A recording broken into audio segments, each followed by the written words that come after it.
Welcome to our inaugural Zoom happy hour, sponsored by Brenton Schaffhauser Wealth Management Group of Raymond James.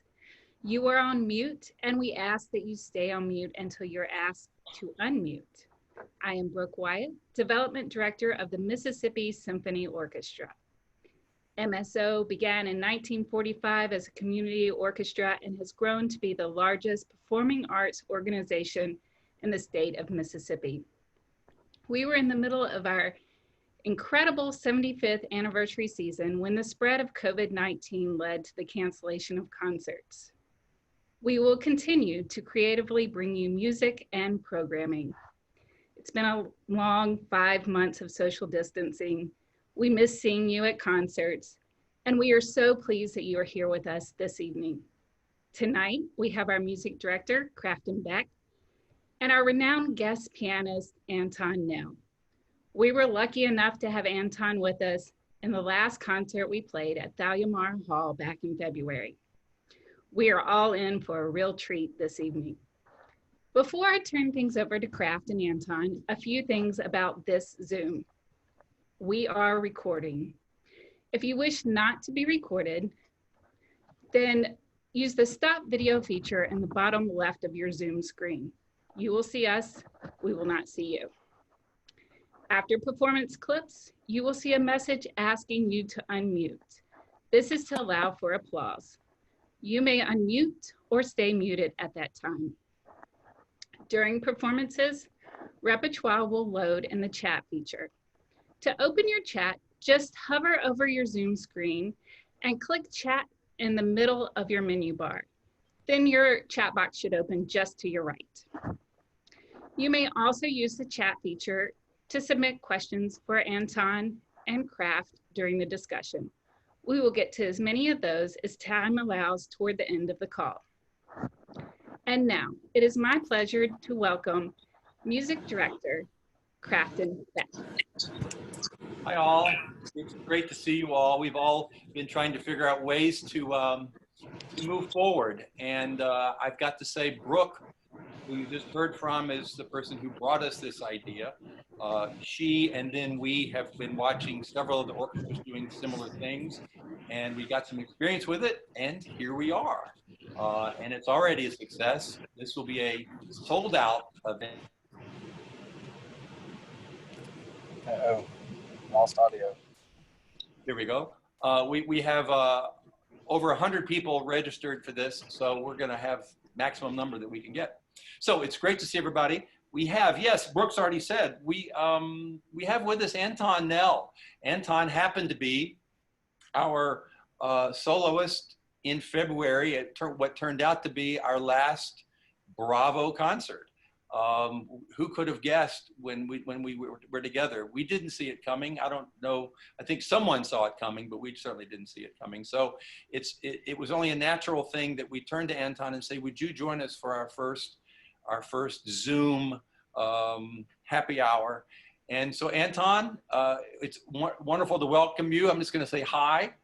Hello there. And I do want to share people, just give a little bit of background. Anton is a pianist, for those of you who are not with us in February. Anton is originally from South Africa, now a United States citizen. He came to this country and studied at Cincinnati Conservatory, and that's where Anton and I were students together, actually 40, it's hard, just not even think about it, but 35 something years ago. And Anton has had a very steady career from very since. He has taught. He taught at Eastman School at almost the same time. We can maybe talk about that eventually. About the same time he got his position at Eastman, slightly before it, he started teaching at the University of Texas at Austin. And that is where his principal position is now. But he also has a huge career concertizing. He plays chamber music all over the world. And he has played with literally so many great national level orchestras in America and so many international, the great orchestras of the world as well. So he has kind of the dream career that any of us would wish that we had. And I'm sure we'll talk about what it's like to mix all those things. So with that very brief background, Anton, welcome. I'm so glad to be here. Thank you so much. It's super to see everybody on the call. And so as good of friends as we are, it would be nice, just if for nothing else, just for my own edification, to find out a little bit of what your life has been like since we were together for a few days in February. And maybe the first thing that I'd like to ask you is, I think the first thing that I saw from you in the March period, right when we started closing down and we were all stuck in our homes, was you said kind of a call out to the world about what is repertoire that we would like to see you work on that you've not worked on recently, or new repertoire for you. Am I putting that right? Yes, I mean, for me, everything came to a standstill, like for all of us in the middle of March. And honestly, I have been home now for, 5 months, and I don't think I have been home for 5 months in several decades. So I think I was trying to anticipate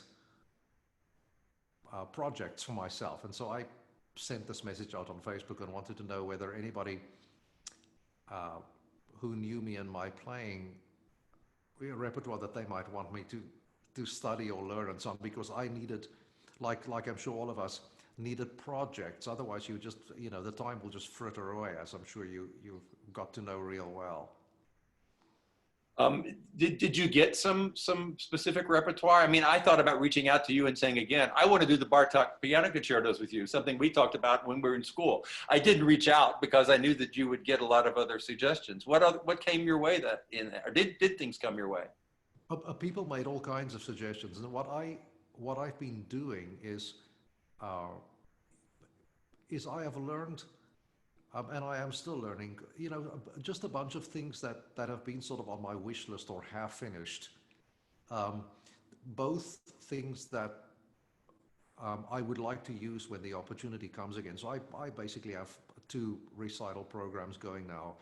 But then I've also just been practicing a bunch of other pieces that I may not necessarily want to play in public, but just things that I think I should know, even though it's stuff that's maybe a little bit out of my comfort zone, things that people would not normally associate with me.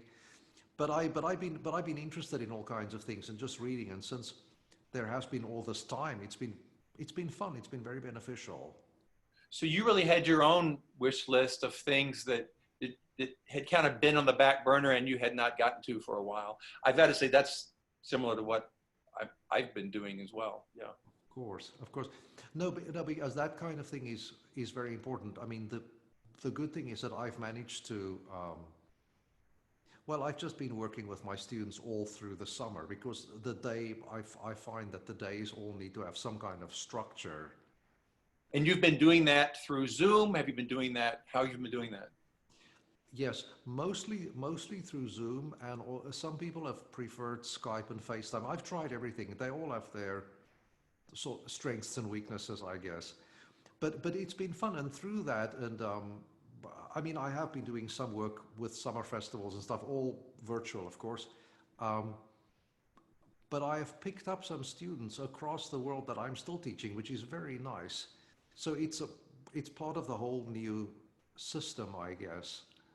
So your students, your principal students that mainly study with you in Austin, are really all over the world, all over the country at this point. So when you say that you're doing some teaching, by all of it online, it is truly from all around, all points of the world. Yes, that has really happened. So for example, I have a student in Singapore, and she, if she has a lesson, it's normally at 7 a.m., which is 8 p.m. for her. And then I have some people scattered in the US and Canada and so on.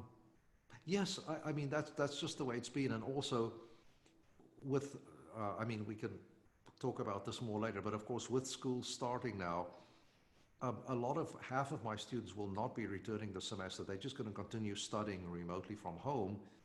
But the ones that are here, there are 6 out of my 13 are here, I have actually started to teach again in person. And are you doing that in the studio, or are you doing that like in a concert hall so you get more social distance? How are you doing that?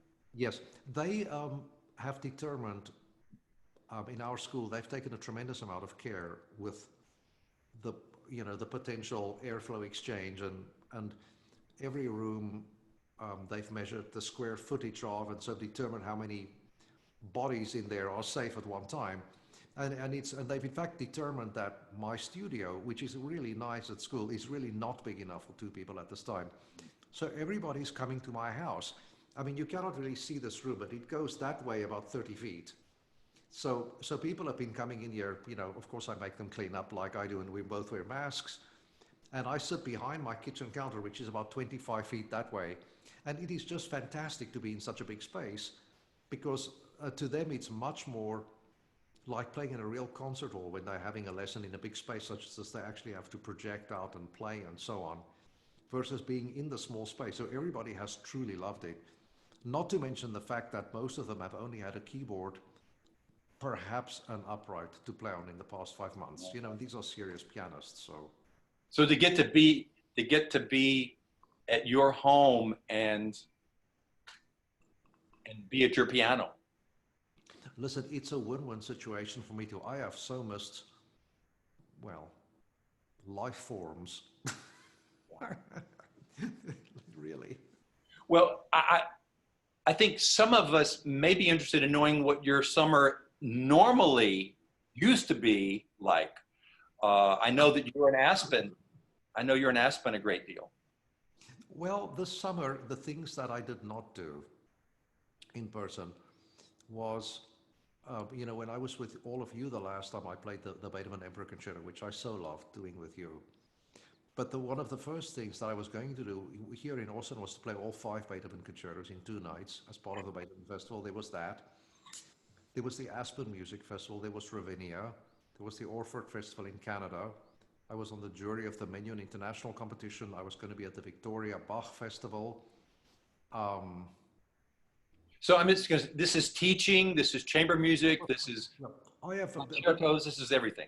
Yeah, I mean, I've so far, I mean, of course, and we're not done yet, I have lost at least 40 engagements, performing engagements, plus all the teaching, plus, you know, big things like, I had this world tour as part of the Van Cliburn competition jury in January, where we're going to go, you know, starting in Shanghai and then going to Seoul, Moscow, Budapest, Berlin, London, all of these great cities.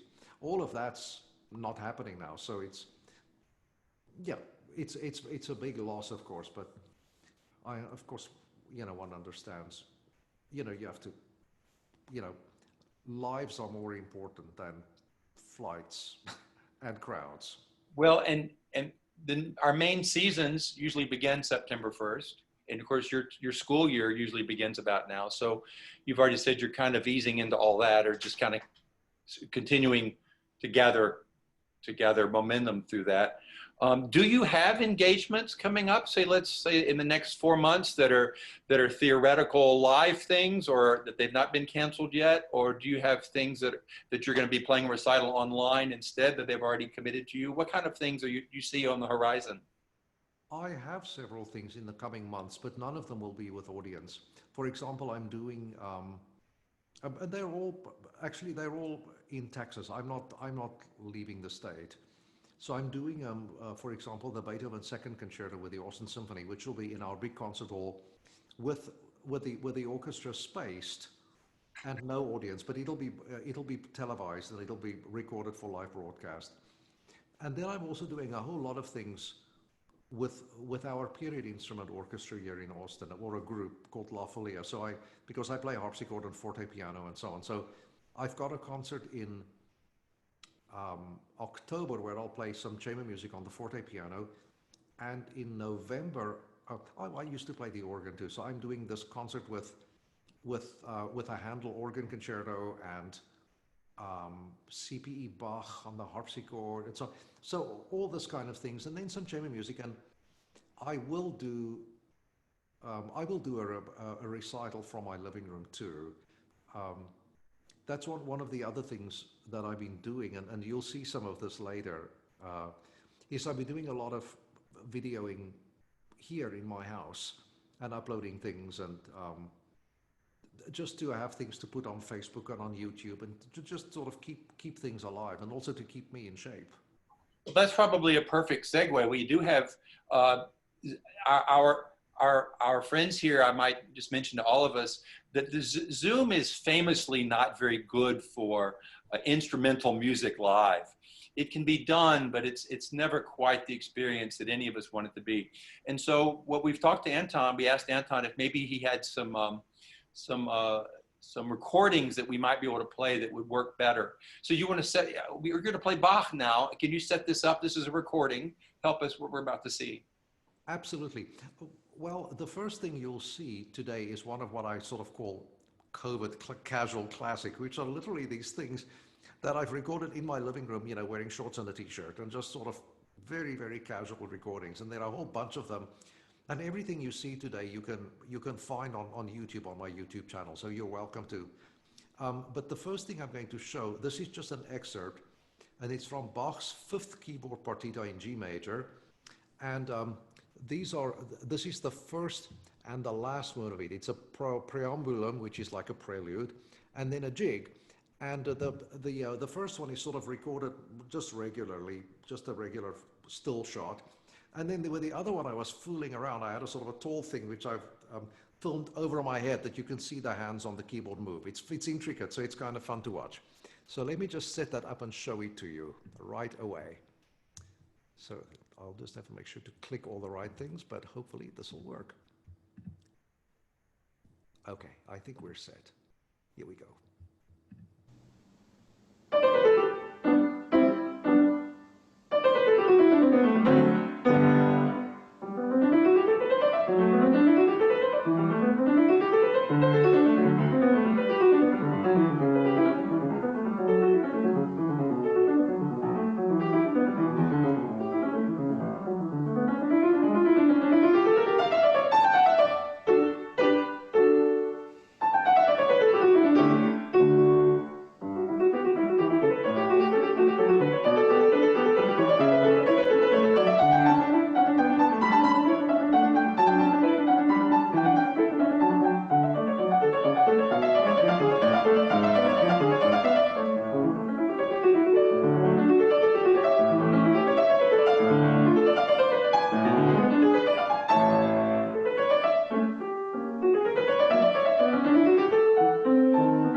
Anton, I love Bach on the keyboard. On the and you know, I enjoyed seeing the rest of your room. I enjoyed the stained glass with the piano. Yeah, it looks a little different now because with the stained glass, which is over here, the forte piano is here. I've rearranged it when I did my. I also did another film for the Seattle Chamber Music Festival this summer, where the setup was better this way. But yeah, I must say, I mean, the whole idea of Bach during this time has been so. Yeah. What is it? What is it about Bach? Well, you know, I mean, Bach is, to me, I mean, Bach is like Shakespeare. You know, you can perform it with one chair in the room. You can perform it with Victorian sets. You can perform it with modern costumes and something. But you know, it's always, and the Bach is the same. You can play it on any instrument. The music is so great that it will always carry, no matter what it is. It's just fabulous. So I've listened to a lot of Bach all during this time. I've read a lot. I've practiced this thing, which is very hard. A bit. But it is wonderful. It's ultimately for me, it's the most satisfying thing of all. And when things get difficult, as they are, Bach will always deliver. And when you're relaxed and you want something to drink wine to, Bach is there too. Well, look, I do want to not let, I'm kind of watching the clock, and I don't want to let time pass without talking about some other non-musical things.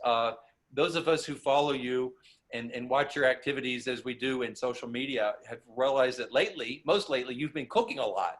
So talk to us a little bit about Well, your cooking and posting what you're cooking daily. yeah, I've been mostly baking, and there's something about being up to my elbows in flour every day that I really like. I started modestly by just baking basic breads, but that has now graduated into. I think I've really done well in working on my baguette recipe. Especially, I mean, I'm very proud of my French baguettes. I wish I could give you all some. They are pretty terrific, and sourdough, you know, that sort of that. But then I've been doing a lot of pastry things too. Some sort of fancy tarts, and then baked puddings and souffles and galettes and cakes, and of course, like everything else, the more you do, the more comfortable you get, to the point where you're sort of getting almost a little cocky about it. But I mean, just this morning, and ice cream. Just this morning, I had, you know, an hour free, and I had, of course, just so happened to have had, you know, dough overnight, rising in the fridge overnight. So I made a very nice loaf of bread, and I had a fresh batch of custard already in the fridge. So I hand mixed my own ice cream. So I made a batch of vanilla ice cream, because the peaches are especially fine now. So there's going to be peaches and homemade vanilla ice cream for dessert tonight. Well, we have a number of people who I know who are on this call who specialize in baking and do a lot of baking. So I know that they're empathizing with you. I don't. I'm just I marvel at someone who can do any of these, what I would call more refined things. So we should do a follow-up cooking show with Anton. Oh, well, you know, that's sort of like everything else. I mean, the people who say that they wish they could play the piano or whatever, of course, we need audience members just as much as we don't really need any more people to play the piano. But when you bake something, of course, I mean, I'm not going to eat it all myself. I would gladly share whatever I'm baking with everybody. Oh, and here's a question. It says, with all this baking, haven't you gained your COVID-15? Well, this is the other thing. I'm a pretty crazed walker. I try to clock in 40 miles a week. So 5 is the minimum every day. And then I've got a couple of walking buddies. And today I walked 8, and yesterday I walked 9 miles. Has this increased over these last recent months, or with the cooking, I should say? No, you know, it's just, you know, I used to go to the gym, which I of course don't do now.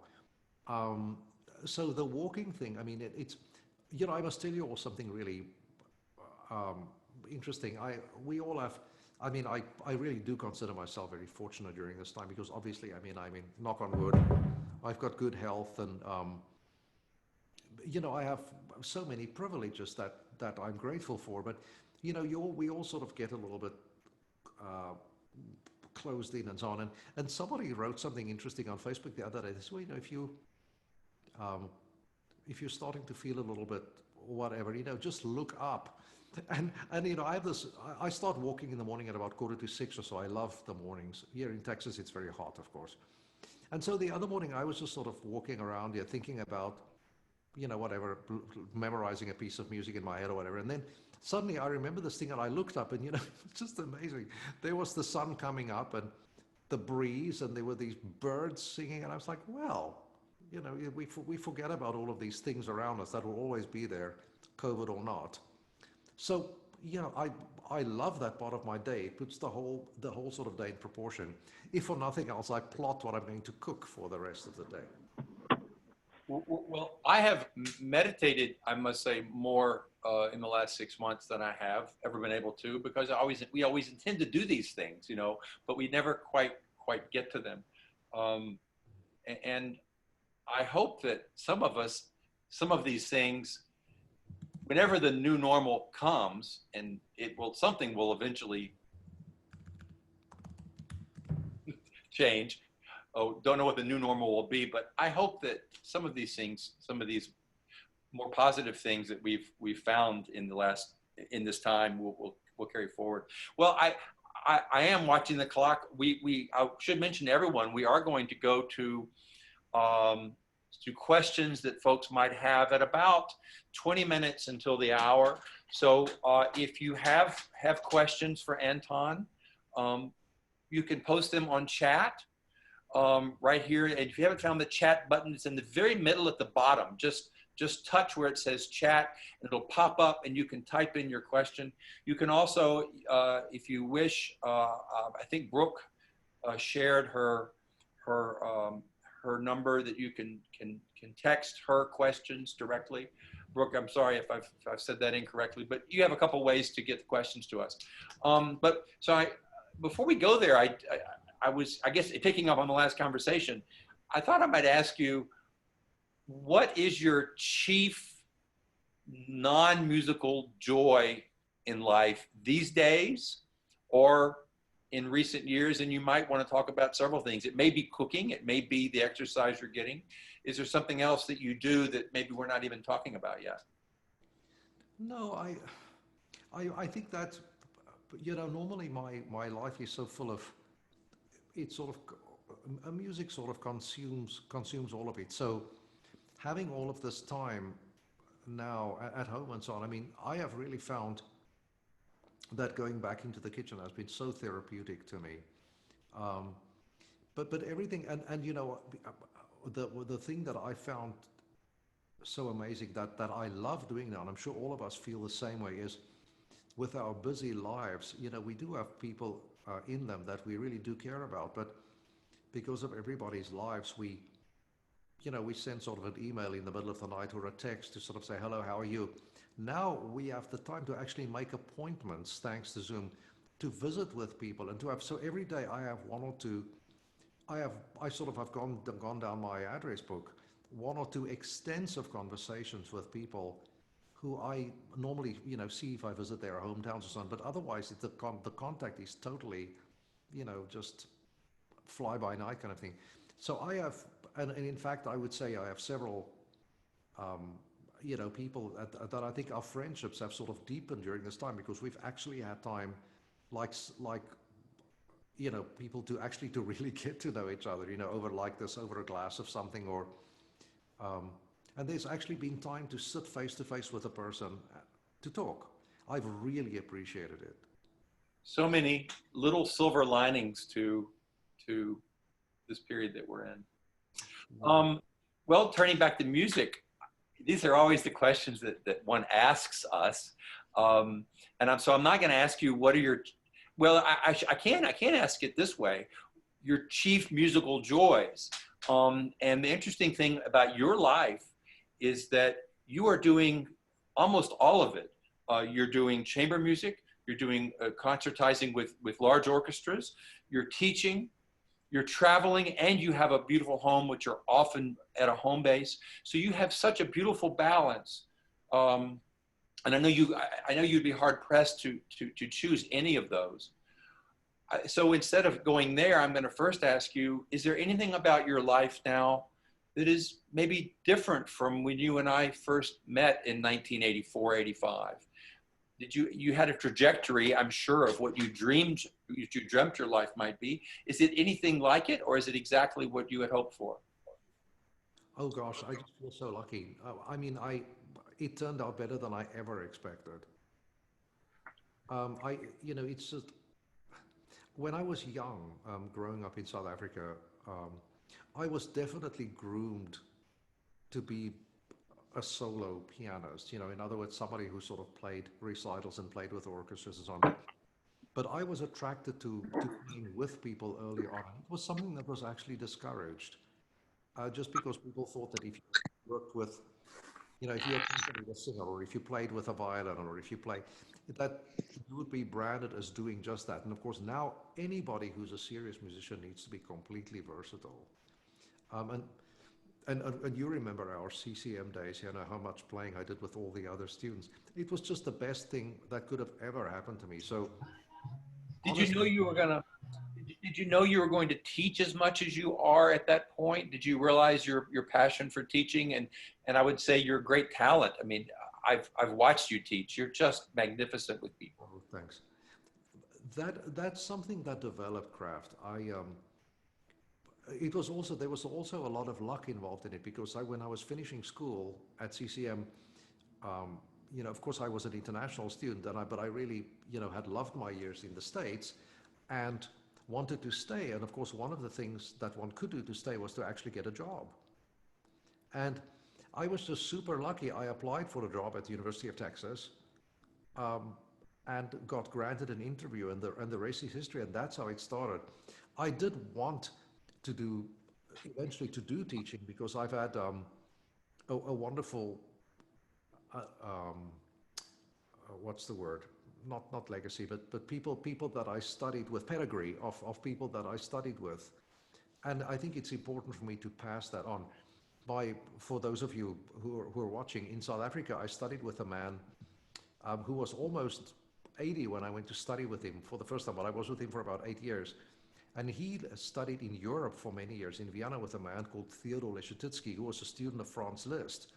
And my teacher did things like, he was friends with Debussy and Ravel and Britten. I mean, he had some of Ravel's scores with writing in it, and he heard Rachmaninoff and Schnabel and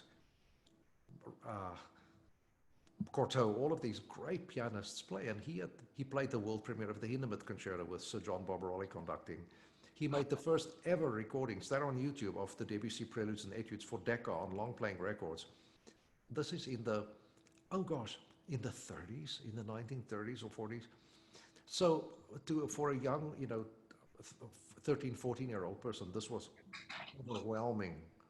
So all of that, and he also guided me through those years. I was a sort of a young person in South Africa with a pretty big playing career for somebody of my age, and he was the person who steered all of that in a magnificent way. I mean, and did he help you connect with Frank Weinstock, Bela Shiki in Cincinnati? How did that come about? These were the teachers you had in Cincinnati when you first came to the States. Yes, he did eventually, but just the time before that, I had all these concerts and I traveled to Europe and so on. And he was the person that said, no, this is right for you. This is what you should play now. Don't do this, do this. And of course, I was the student and he was the teacher. I said yes, and everything was right. So that's something that I strive to do now, even though the business is so different, and there's just so many more people now doing the same thing. But I cannot, I'm eternally grateful to my teachers. When we were in school, your chief loves, I would guess in terms of repertoire, regardless of what you were studying with Bela Shiki and so on, you and I did Mozart together. I remember talking about Chopin a great deal with you. And I know that these are chief loves of yours now, of course, Beethoven. So talk to us about maybe what, again, this, how do you name your favorite composer, even your top favorite five? When you do your recitals, do you do the French repertoire? Do you do the Russian repertoire? What do you often find yourself doing? Oh gosh. Well, there's just so, as you know, there is just so much piano music, and we have the luxury to choose from so much stuff, whereas if you played another instrument, there's less. So for me, whatever I'm playing at the moment kind of is my favorite. Although I am strongly drawn to the German and Viennese classic romantics. I just can't help it. I love this so much. So on my programs, there's always a lot of Haydn, Mozart, Beethoven, Schubert, Schumann, Mendelssohn, Brahms, and Bach, of course. But I have a strong pull to the French people too. I play a lot of the Impressionists, the Debussy, Ravel, but also, Saint-Saëns and Chabrier, Chaminade, Fauré, Poulenc. I have pretty much everything. I have a vivid memory of you doing Ravel Trio, I think, in Cincinnati, with Stephen Katz on cello, maybe, and someone on violin. I don't remember who, but it doesn't matter. But that was Ravel Piano Trio, just great, one of the great pieces. Oh yeah, I love all that music very much. Yes. What do you see? What do you see? What do you see the next year being like for you? And then I'm gonna let that be our last question. We're gonna turn to questions people might have. Do you think it's going to be more of the same, or what do you see on the horizon, the larger horizon? What I tell myself daily, and sort of everybody around me too, is that it's just important to go with the flow. I mean, I think the fall is pretty much sorted out, that there's not gonna, I know exactly what's gonna happen in the fall with playing activity and stuff. I have a lot of bookings, and I have a lot of bookings for a long time to come, and I sincerely hope that they happen. But again, it's something that you really can't script too far ahead, because we're dealing with something that is a unique challenge, and I'm going to try not to get my hopes up, so that it's a nice surprise. I would love it if things were suddenly back to normal, but we all know that that's, no matter how much we click our heels together, we're not going to be going back to Kansas. I think it's just you have to be very realistic about it. I have high hopes, but I'm just going to go with the flow and sort of count my blessings along the way. Well, I'm looking at the time. We have another video clip, so I thought maybe we've talked about repertoire here. Why don't we do a little bit of Beethoven you're going to play? You want to set this clip up? We'll do that, and then we'll turn directly to questions that folks have. That sounds great. So this is something that you all know, and this is something that this is a recording that was made at a recital that I played in February. So this is not my own video. This is the university's, and it's really beautifully done. It's the second movement from Beethoven's C minor sonata, opus 13, the so-called Pathetique sonata. You all know this, but I thought it would be a nice thing to listen to. So I'm going to find it and play it for you. Let me see.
Brooke, so All we'll right. pass things off to you. Do you want to give us, want to walk us through some of those questions? I do. Thank you both. First of all, this has been a lovely conversation.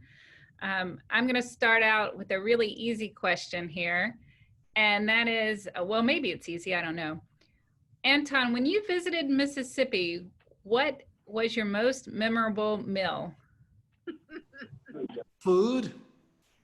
Oh gosh. Kraft, what is that restaurant that we Walters. went? Yes. Walters. Definitely. Period. That's a good choice. All right, here's another one for you. What is your recording setup? I love the overhead video. That was really cool. I like the way you had integrated all that. So tell us a little bit about what you're doing. Oh my God, I am such a total amateur. The overhead thing. Actually, I have I have some tripods. I attached my iPhone to a tripod and put it on a table behind me and pointed it over my head. That's what that was. I have since learned how to record with multiple cameras and editing. I mean, that was one of the very first ones I did. I can do more sophisticated things now, but that was still, I mean, that's what you do when you have time, right? Yes, we're all gaining new skills in the pandemic, I think, but those were lovely. We all enjoyed them. And then finally, there's a question about how you arranged the Beethoven Concerti over 2 concerts. Oh, sure. Yeah, that's something that I've done before, and they 2 consecutive nights. So on the first night, I do the first and the second and the fourth, and then on the second night, the third and the fifth. It makes for 2 nice programs. Great. Well, before we open up the floor for anybody else to ask you a question or just say hello, I want to thank everybody for being here tonight. It did me a world of good to see friends and patrons on the Zoom. Anton, you were lovely. Thank you for getting our happy hours started off with a bang here. It was great to see you again. And I'm going to remind everybody that you can go to our website, msorchestra.com, to keep up to date on programming, events like this, concerts, which will return. They may look a little bit different for the next little bit here with some social distancing, but we'll keep you up to date at our website, msorchestra.com. We are a not-for-profit organization. We rely on the generosity of our patrons to help us keep concerts, education, and engagement going. So if you feel moved to make a donation to the orchestra, you can also do that on our site. And now I'll stop the shameless plugging, and we will ask everyone that wants to unmute, and we can have a few minutes to all chat here, if that's okay. Oh, yes, please. Does anyone have, we have an open floor. Be sure to unmute if you have a specific question that you haven't asked, or you can even say hello to each other. I mean, it's now a kind of an open gathering. You can, you know, what you can sort of, oh yeah, you can do all kinds of things, right? I can say hello to Crafton and to Michael Beatty, and this Hi, is Michael. wonderful. And there's Kate, by the way, Crafton. Hey, Kate. Hey. Hey, Kate. That's John. Oh, say, hey, John. And Kate. Hey, from Atlanta. Yeah. Wonderful. Yeah. Cue puppy. Well, Brooke, could we should mention that our next Zoom is in 2 weeks. Am I correct about this with William Walker? William Walker, August 25th. You can go on our website and sign up there. It's the same thing. You just a quick name, address, phone number, and then we will send you all the information, and we'll see you back in 2 weeks, hopefully. Thank you. We have one last question. Anton, there's a question about your YouTube channel. Yes. Where can we access your videos? Is that? Oh, okay. Go to YouTube and just type in my name, and it should say it should point my channel. And I'd also, and if you don't want to go to the channel specifically, there are at least 100 videos on there that you can look at.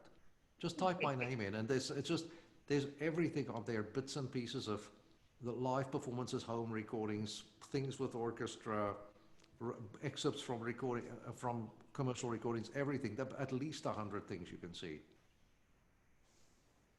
All right. Well, thank you. I think some people are looking to catch a little bit more of your performances, and we thank everyone for being here tonight. Happy hour cheers to each of you. Cheers, everybody.